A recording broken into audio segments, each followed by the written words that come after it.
and welcome to Dear Hank and John. Or as I prefer to think of it, Dear John and Hank. It's a podcast where two brothers will answer your questions, give you dubious advice, and bring you all the week's news from both Mars and AFC Wimbledon. How you doing, John? I'm all right, Hank. You know that line from Rushmore, I ain't even here, Sergeant, I'm in Cheyenne, Wyoming? Hank, you don't even have to have seen the movie to get the reference, because I previously referred to it on the podcast. The point is this how we're gonna, is this now a continuation of the intro, where I just say, how you doing, John, and then you quote Rushmore? Like, is that a new bit? The point is that I've been in Cheyenne, Wyoming for far too long, and I've kind of lost my sense of self, but I can't leave Cheyenne, Wyoming right now, and yeah. How are you? I'm good. I want to tell you a little story about how I was eating a Cliff Bar one day, by which I mean yesterday, and walking down the stairs into my backyard so I could go out to my office. So walking down these stairs, there's like 4 or 5 stairs. I couldn't tell you how many stairs there are exactly, and I'm eating a Cliff Bar. And because I was preoccupied thinking about all of the interesting things in my life and also how great this Cliff Bar was, I didn't know how many steps there were, and I thought I was done with the steps, but I wasn't. Right. And so I, about, let's say, a second and a half later, was on my butt, having not entirely sure about the situations regarding my ankles and hands, but feeling okay. And then I look down at my hands, and I'm like, where's my Cliff Bar? So I fell down these stairs. And, like, I think I'm okay. I got a little bit of pain in my leg and wrist from catching myself. But my Cliff Bar, where did it go? Do you know where it went, John? I don't. And it better be good, because the rest of the story has not been great so far. It was in my mouth. Oh, the whole thing just shot right into the mouth. I quick put it in my mouth while I was falling, bit down on it, held it real hard, and then I was like, where did it go? I can't find my Cliff Bar. And that happens to me with my glasses all the time. Oh, God. I have a very similar problem with my glasses. I'm sure at some point during this podcast, I'll be like, where's my phone? And it'll be like, oh, right, I'm on the phone with my brother John podcasting. Yeah, when I'm under a lot of stress, I do that more often. Like, weirdly, when I'm stressed out, I become more obsessive about checking things, but I also become far more likely to lose them. So I'll become very obsessive about checking that I have my wallet, for instance, but I become infinitely more likely to lose my wallet. I find that there are very few upsides. You know how, like, people often think that, portray mental illness as having secret advantages? Yep. You know, like you can, that's what we want. We want that to be a thing where it's like, but we get something out of it at least. Right, like the genius is close to madness and whatever. That has just not been my experience. My experience has been that it's just an unfortunate thing. Mm-hmm. Let's move on to questions from our listeners. This question comes from Meredith. Wait. You didn't bring us a poem? I don't have a poem for today, Hank. I to be totally honest with you, I have been in Cheyenne, Wyoming for so long that I do not, I am not prepared for this podcast. I'm just going to level with you, Hank. Like this is not going, okay. You're not about to experience my best work. And my best work at podcasting isn't even very good. I've got a short poem for you here. Opaque, metallic, permanent ink. No shaking required to start. Quick drying, fade, and water-resistant ink. Is that from the side of a Sharpie? It's from the back of a package of metallic Sharpies, yes, John. I spend a lot of time thinking about Sharpies these days. This question comes from Meredith, who writes, Dear John and Hank, I've recently begun the process of digitizing my wardrobe, meaning that I've been taking pictures of every item of clothing I own, editing it, then uploading it to a special digital closet app. The only reason I'm doing this is because it is my ultimate dream to not have to get out of bed in the morning in order to pick out an outfit. However, the whole process is proving to be incredibly time-consuming. The irony of the situation has dawned on me. I'm putting in a bunch of work just so I can be lazy. My question is it really laziness if you have to put in work to be lazy? Laziness has always been a part of my identity, and I feel as though I'm starting to lose my edge. Or maybe I'm moving a level up on the laziness ladder? I can't decide. What are your thoughts? Yours in questionable, ironic laziness, Meredith. Yeah, I think you're becoming next level lazy, which is fantastic. I think really good laziness Like, if you're going to be the good kind of lazy, you should invest in future laziness, knowing that you will want to stay in bed and like investing in that. Well, and particularly that staying in bed thing, which is so lovely to be able to do that and to like shave a little bit of time off of this like transition into being upright and cold, which is two unpleasant things. To give yourself those 5 extra minutes. And also, like, I think there's a little bit of, like, you like spending time with your closet and doing this and being a little bit like you're in the movie Clueless. And like, you're spending time doing a thing that you enjoy doing, and also you're allowing yourself to relax a little bit more. That's great. Yeah, I have an analogous experience with cataloging my home library. Hank, as you know, I've been cataloging my home library since 2007. I've never finished. But every time I have a spare couple of hours, I get on my library app and I catalog a few more books. And I'm ostensibly doing this so that I stop losing books. I find that I consistently lose the books that I most need. At any given moment, I can find every book except for the one I need. And so the idea is that I'm doing this so that like future me will never lose a book. But the reality is that I'm doing it because I like cataloging my home library. Mm-hmm. There's like working so that you can live your best life rather than working so that you can work so that you can work so that you can work. And I understand, like, I definitely have a thing in me where like I like drive myself to work hard because I feel like I have an obligation to do the things that I have the ability to do, to, you know, employ people and to create things that people are going to enjoy and, you know, Project for Awesome, like make the world a better place. But like, there's also like, I also have to counter that with some amount of like, I am working so that I can like do the things that I want to do and that I like to do, like spending time with my family and traveling and eating delicious pizza and laying in bed for 5 minutes longer than I otherwise could. I don't know why I'm working. I mean, you are about 3 years ahead of me in your like midlife crisis, and I am already pretty deep in it. So I can't imagine where you're at. I have no idea. Honestly, Hank, like I have no idea why I work. Especially why the last few months I have been working so hard. I'm sorry. Yeah. Hank, I'm going to level is there with you. Some amount I want to underscore the fact that I'm not really here. Like, I definitely have those moments when Catherine will ask me a question, and then it'll be like a solid 30 seconds before I'm able to answer. Because I'm like... Yeah, I've been like that with my family for like 2.5 months. Oh, man. Pretty consecutively. I know, it's been very bad. It's been very bad. But I think on the other hand, like this has been a very creatively productive time for me. And in a way, like that's the only way I can do it's the only way I can do it. Like it's not... I find that like I can't really work part-time on most things. Like when I'm working on something, I tend to be pretty deeply involved in it, and it's really hard for me to be able to like put stuff down.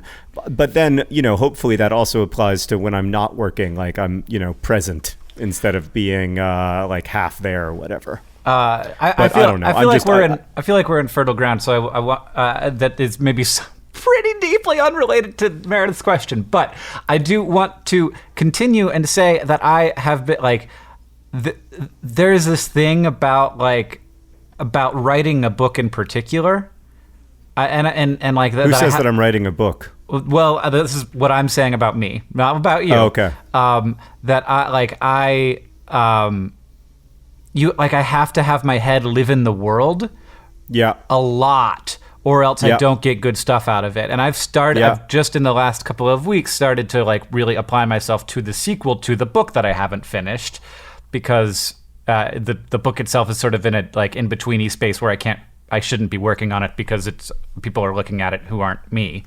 And so like I want to work a little bit on the sequel before I finish the book so that I like can set up the sequel well. And I will just be sitting there at dinner and like living in the world of the book and having no idea that my mind is in a space that like inside of a physical reality. And I don't feel like I can get good creativity from this other world without having my mind all the way inside of it.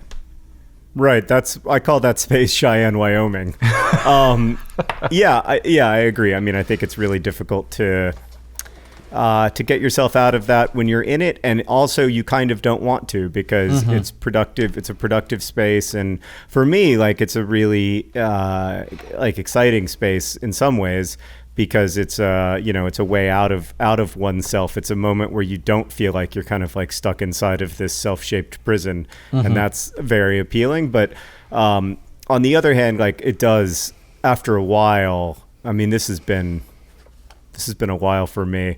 You start to want to be able to like engage with the world, and I guess for me, like, it's like, if I'm there, I'm never really all the way like in this world. Like, and I know we all had that experience of like, you're in a conversation and one of the things you start to notice is like, it's totally possible to trick people. Like, it's totally possible to make people believe that you're really there. And you're like, oh my God, like 99% of my social interactions are so incredibly superficial that people don't know that I'm not here. And I would have no way of knowing if they weren't here or if they're not here.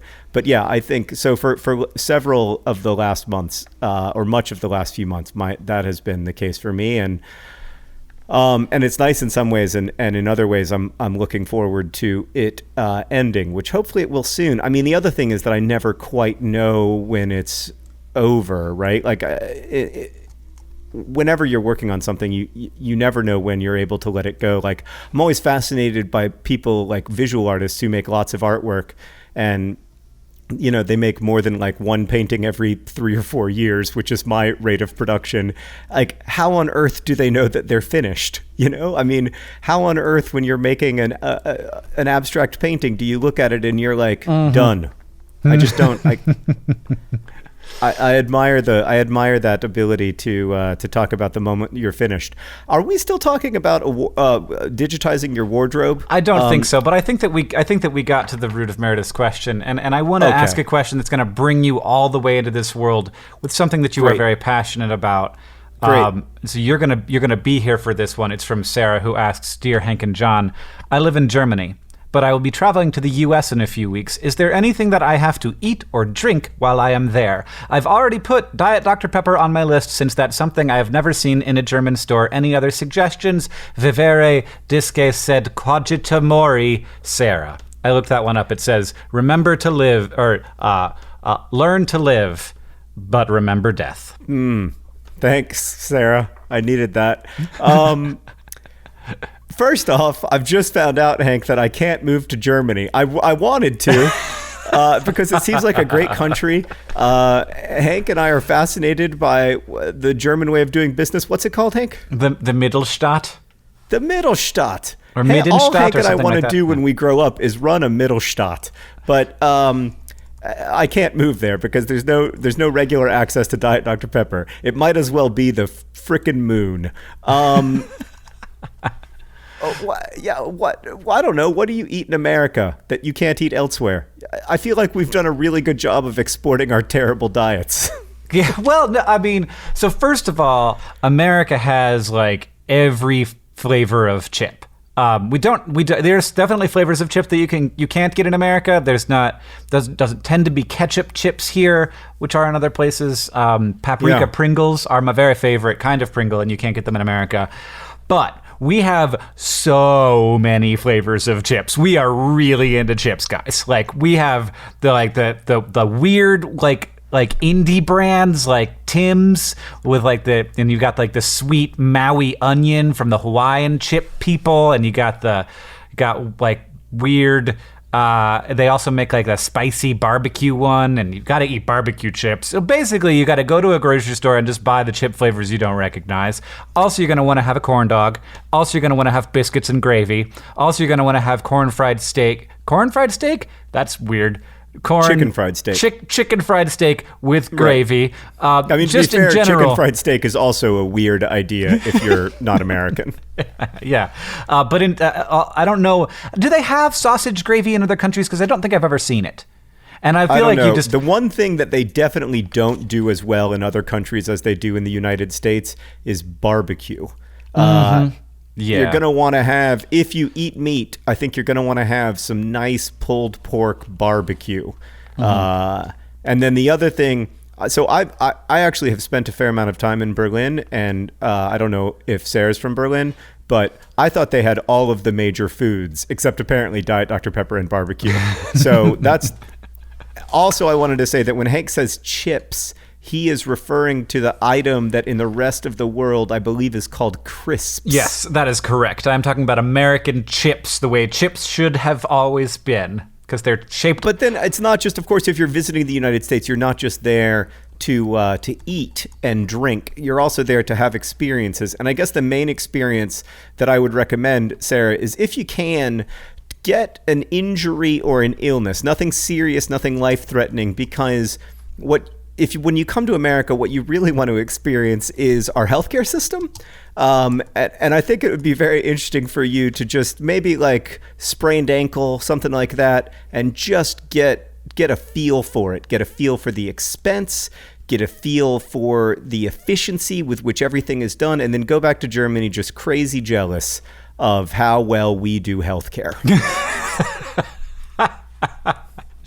just be deeply amazed. Don't hurt yourself. I disagree with John. I've just looked up the etymology of the word chip, John, because I feel very defensive of...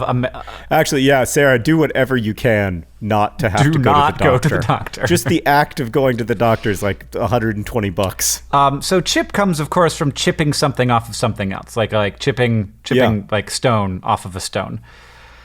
A chip off the old block, as they say. I feel like if you're going to take a potato and you're going to chip something off of it, it's going to be more like a potato chip in America than it's going to be like a chip in the UK, where it's this like clearly a sliced, diced thing, where it's the long square rectangle thing. I think. Yeah, I mean, I'm not going to want to fight and die on this particular hill. Well, I will. So anybody, just come at me. I want to yes and you, but I literally can't figure out how to. Yes. Okay. Well, and also when I look at a computer chip, I gotta say that looks more like a potato chip in America than a chip in Europe. God, all this talk about a delicious American food is making me hungry. Do we have any like fruits and vegetables we can recommend? I feel like we must have some fruits. Are there like special American vegetables? Are there mangoes in Germany? It's been a while since I've been there. If you don't have fresh fruit in Germany, Sarah, and again, I'm not totally sure about this, but if you don't have fresh fruit, we do have fresh fruit in America. We have a bunch of different kinds. We have blueberries, raspberries, mangoes. Sometimes we get papayas, not that often in Indiana, but sometimes. So try out some fresh fruit. Maybe it's only freeze-dried in Germany.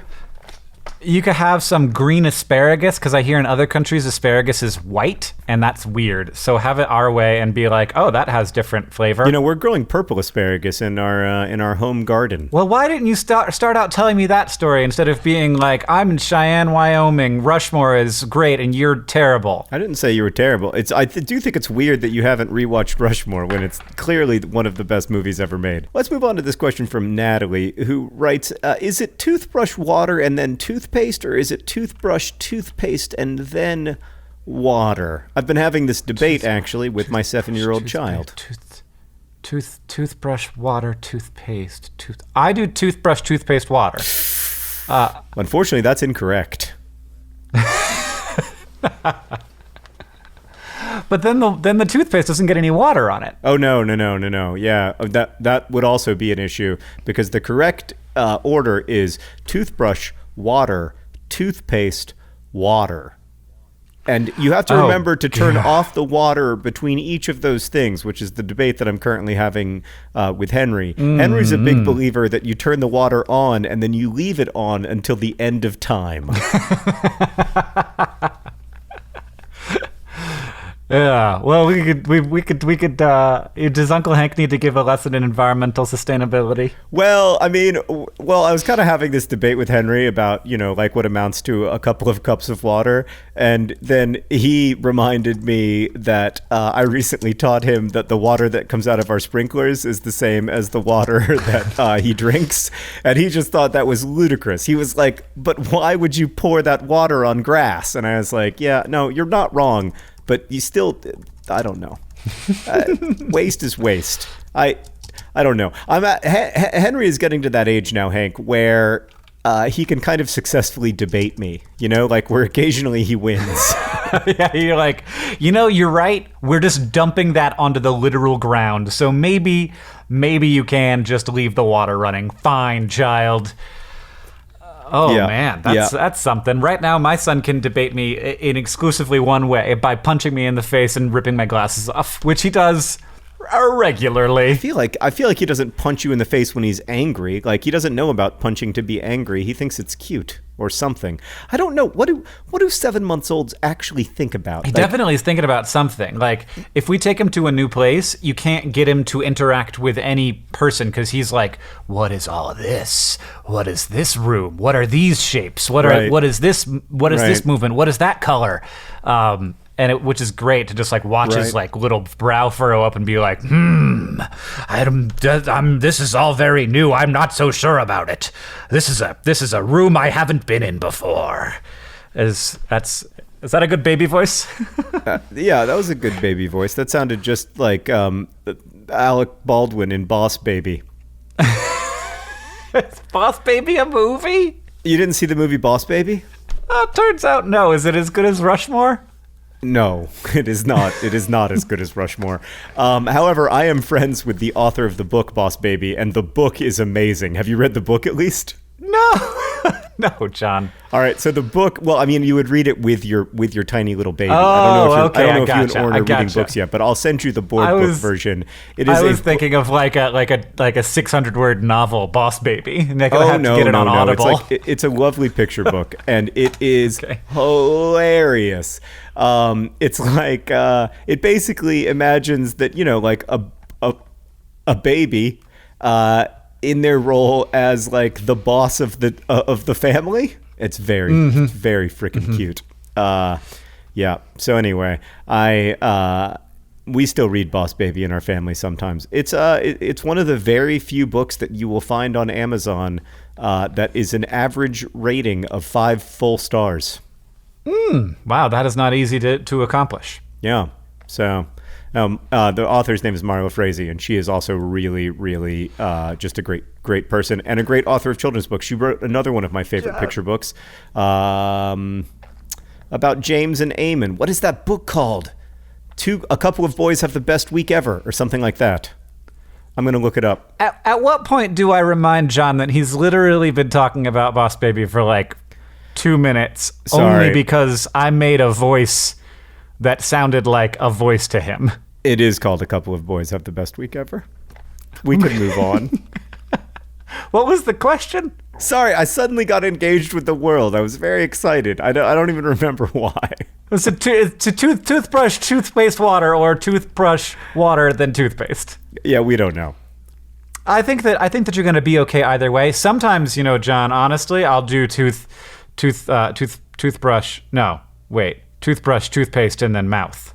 Yeah, and that's not that bad of an outcome, actually. There's like that first 4 seconds where it's like there's not enough water in my mouth, but then your mouth has a magical ability to produce water, and then you have it in your mouth. This question comes from Rachel, who asks, Dear Hank and John, do you think Lin-Manuel Miranda ever listens to Hamilton just for funsies? Does Michael Jordan watch Space Jam every now and again? Hank, do you ever listen to your own music? John, do you ever reread your own books just because you like them? I must know, your obedient servant, Rachel. I like this question mostly because it imagines that just as Hamilton is the most important work Lin-Manuel Miranda has ever done. Space Jam is the most important work Michael Jordan has ever done. Like, oh, Michael Jordan, when you're looking back at your career, what do you look at? Well, mostly Space Jam. Not so much being arguably the best NBA player of all time. I never watched that game where, with 104-degree fever, I scored like 60 points in the NBA playoff finals. That's mostly, I just rewatched Space Jam. No, I do not reread my own books. That I mean, I read and reread them plenty before they come out. I don't need to reread them after they come out, especially because I think I'll just see things that I want to change. Right. No, that makes a lot of sense. I sing my own songs all the time. I sing your songs all the time too, actually. But that was not the question. It's, do I listen to my own music? And yes, I also do that. There's this great thing about listening to your own music, which is that, like, when I'm listening to like a Billy Joel song, I try to sound like Billy Joel. And when I'm listening to like a Queen song, I try to sound like Freddie Mercury. But when I'm listening to a Hank Green song, I sound exactly like that guy. I don't even have to try. I have to say, I sing your songs more than I like listen to them on Spotify. Because they're all inside of my head from all those times touring together. What tends to happen to me is it will like my phone will automatically connect to the Bluetooth in my car, and for whatever reason it's like, you know, instead of playing for you the audiobook you were listening to 5 minutes ago, here's a random selection from the things on your phone, and it'll be like Mbop by Hanson or like Demolition Derby, one of the songs that I never think about that I wrote, and I'll be like, oh, I would have done this a little bit different, but it's pretty good. And then I'll sing along. Demolition. Well, that's not even me. That's a different guy singing that part. I don't know. I picked that. Do you ever rewatch old Vlogbrothers videos and think, like, God, I used to be great at this? Yes. And and I'm sure that I will do that 2 years from now. I watch stuff that I made this year and be like, wow, I was really like above and beyond back then. Sometimes when I meet people at like a grocery store or whatever, and they're like, I used to watch your YouTube videos, I think to myself, like, and I can't really blame them. My YouTube videos used to be great. I definitely I'm really proud of some of the stuff we've done in the last 12 months, but like going back and seeing something I did 6 years ago that I worked really hard on, there's something very different about that, because I forget about how hard I work on videos. And then I'll watch this thing and I'll be like, wow, that was like a significant amount of like thought and time that went into that. I mean, occasionally I'll watch a video and be like, I did visual effects for that. Like there's like 3 videos that I've ever done that have had some component of like superimposing something onto a screen or, you know, like doing kinetic typography or something. And I'm just like, whoa, I opened After Effects. That never happens. Yeah, I've never done that. So that sounds like you'd feel good about yourself, but I don't know what that feels like, and I never will. I don't have the talent for it. I have to say, I also go back and watch old Vlogbrothers videos and often think like, well, that wasn't very good. Right, of course, yes. That is the thing, that I will often go back and watch the ones I'm most proud of, and then I'll be like, I used to be so good at this, but I'm not watching the ones from like 2008 where I was like, I don't know what I'm doing. Why are we still doing this? There were a lot of them that were not very good. Even the ones, there's a lot from any year that are not very good. Like that's one of the things I really appreciate about our audience, our community, and the fact that we've been able to have an audience for a long time is that they're very forgiving. Like, you know, people tend not to walk away after one bad video, which is good, because if they did, everyone would have walked away a long time ago. I don't have very many that I'm not like that I'm like not proud of. There are some. But there's definitely like a large body of middle mediocre. I feel like you've made some clunkers. Oh yeah, no, I agree. I just think that the tail is like it shrinks there at the end, where there's like 5 videos I wish I hadn't uploaded at all, you know? Yeah, for me that is much closer to 100. Oh man, this video of a bunch of YouTubers laughing without smiling, that's good stuff. I went to Los Angeles. Are you going through your old catalog right now? I am. I'm doing it right now. I mean, I might be in Cheyenne, Wyoming, but at least I'm not like Googling my own name while potting. This one's really good, where Nathan Zed took over. Yes, Nathan really proud Zed, of that one. Still the best vlog brother. Like I would argue, man. the 5 best vlog brothers are all people other than us who've taken over during paternity leave. If anything, maybe we should just hand over the channel at some point. Just say like, well, we did our best, but it turns out that like this isn't really where our talents lie. So we're just gonna let Nathan Zed and Sabrina Cruz take it from here. Like, look, it's not about us. It's about a way of looking at the world. Other people have that. See you later. I'm gonna go hang out with my child. All right, Hank, we got another question. We're just gonna pod. We're gonna pod from now on. Oh God, I like hanging out with you on podcasts, John. And I like this. Sometimes I'm like, man, I wish I could do that every single morning. And then I'm like, but that's 5 hours a week I do not have. Not only that, I don't think anyone could tolerate listening to us that much. All right. I'm sure that there are going to be a bunch of people who are like, I would totally do it. And it's like, you don't know. You don't know what it would actually be really. like. You don't know. That's too much. It's too much. But the question, the answer to the question, does Lin-Manuel Miranda ever listen to Hamilton, has to be yes. I mean, he's human like the rest of us, right? I mean, if any of the rest of us had created Hamilton, like we would, it would be the infinite jest for me. I would spend the rest of my life listening to it. As it is, I spend much of my life listening to it already. All right, Hank, we have another question. This one comes from Tamby, who writes, Dear John and Hank, for almost a year I've been planning a trip to California for VidCon for my senior trip. I found out that I have the opportunity to meet you guys on Thursday for the meet and greet, and I'm going to low-key die. Oh, God. That's going to be It's really... one of my greatest fears, actually, is that someone will die while meeting me, and just the stress of that.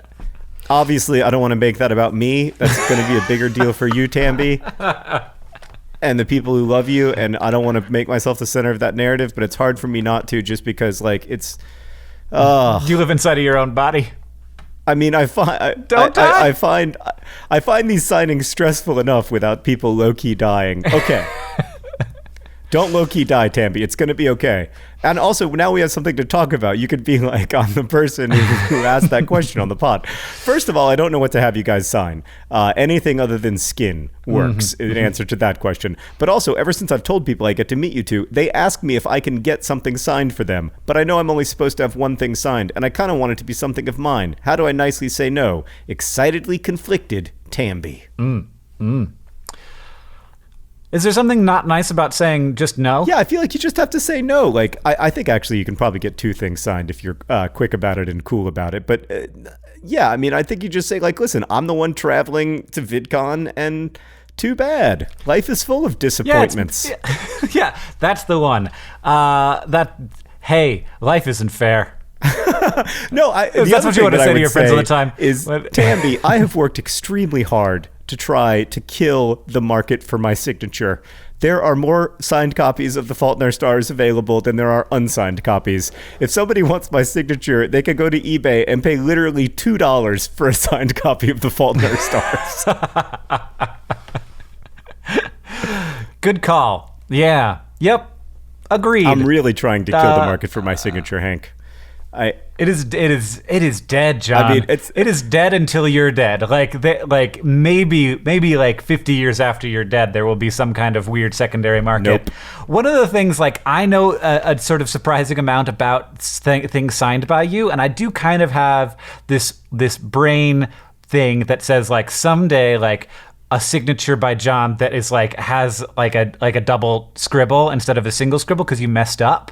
Is going to be like, people are going to think that that's like rare and pay extra for it. You know why I don't think that's true is because I don't think that there's some like future where my signature suddenly becomes a big thing to have, you know? Right. Like that's the thing. You are going to become like, you're not going to become more famous after death. No. You're not going to be like, no offense. No, none taken. That's... No, you know whose signature I still have and like was such a big deal to me when I got it was the lead singer of the rap group Onyx. His name's Sticky Fingers. He was on a plane with us once, and I got an autograph from him.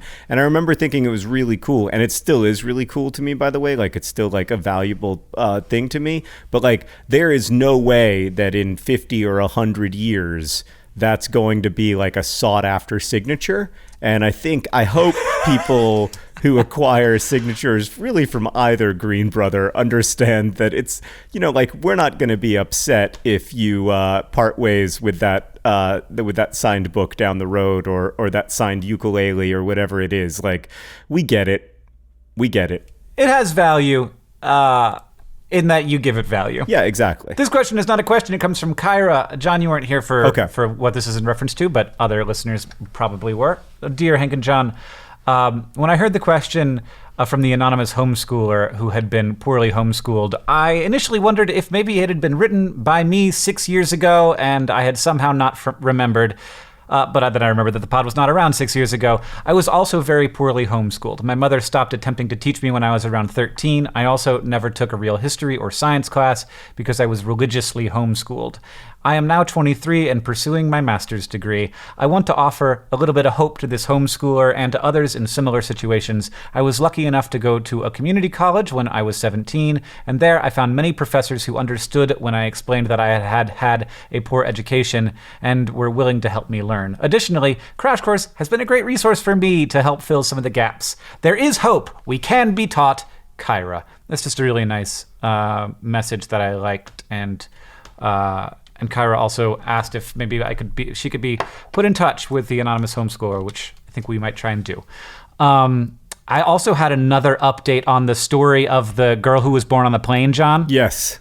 So we had a long conversation about this, about like how this mother went into labor on the plane and they couldn't get the plane to the ground fast enough that the baby was born on the plane. Correct. It was a Piper Seneca C or something. Yes, correct. Yeah. And that it didn't make any sense because it doesn't have a very long range. Like right. You're going to be within an hour of your airport every time. Right. So if you go into labor, turn around, you can't have a baby in an hour. Like maybe it's happened, but it is unlikely. So I was talking to a person who is an expert in childbirth. She's a midwife, has been for a long time. And she was like, I was listening to the pod. And you know what happened, right? And I was like, no, I don't know what happened. It seems very strange to me. Was it like the air pressure pushed the baby out? And she laughed at me and said, no, it was a medical transport. Oh, of course it was. Yeah. That makes sense. So she's in like rural Alaska or something. And they're like, we need to get you on a plane to get you to the hospital because you're about to have this baby. You are currently in labor. Yeah. I see. Yeah. It wasn't like they were I was kind of picturing that they were like, on their way to a vacation or something, like the pre-baby vacation that one takes, where you fly in a small airplane. In a small airplane to Lake Tahoe. I don't know. But that makes much more sense. That's okay. So now we know half the story. I would argue that we still don't know the half of the story. And then I guess, no, we do know the other half of the story, because the other half of the story is that the tail number is not necessarily associated with the same aircraft that crashed. Okay. Yeah.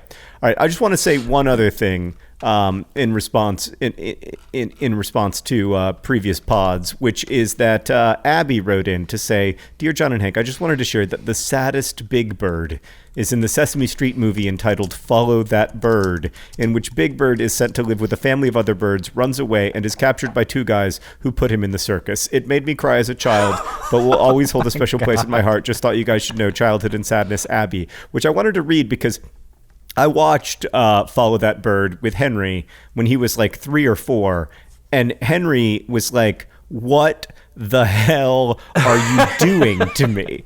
And I was also like, I'm sorry, I did not know what we were getting into. I thought that this was going to be like the other Big Bird movie that we'd seen, which was called Big Bird Comes Home.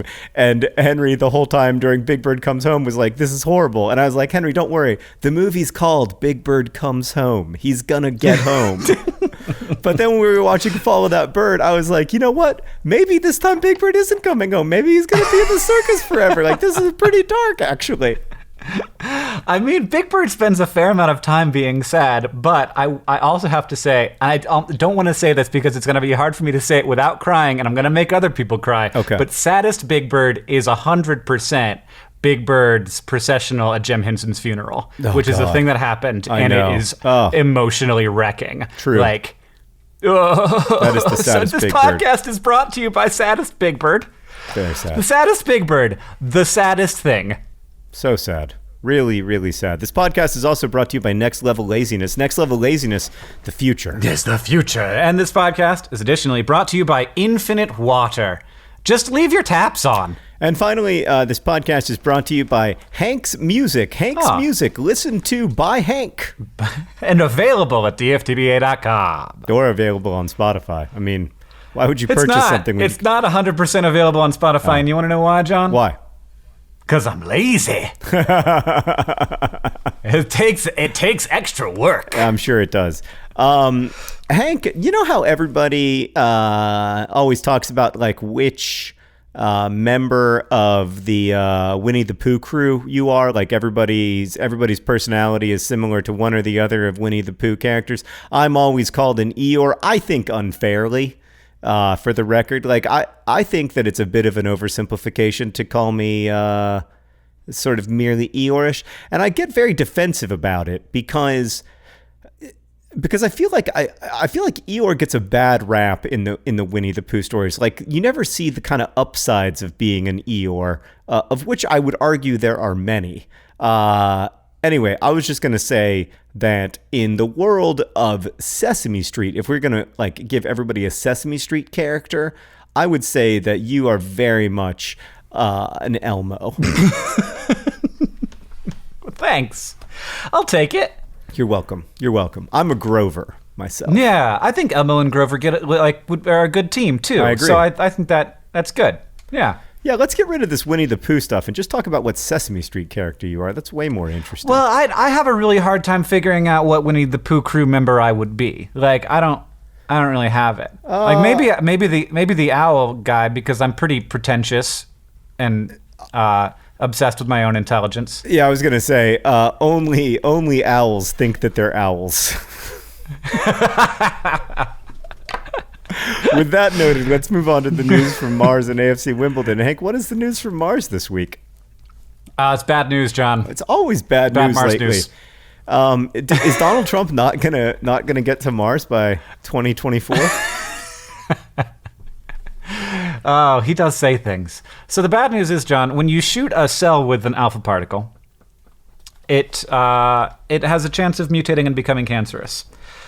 And that is the model through which we estimated how likely it would be for astronauts to get cancer on their way to and while inhabiting Mars, being hit by cosmic rays from the sun, or cosmic rays from the cosmos. So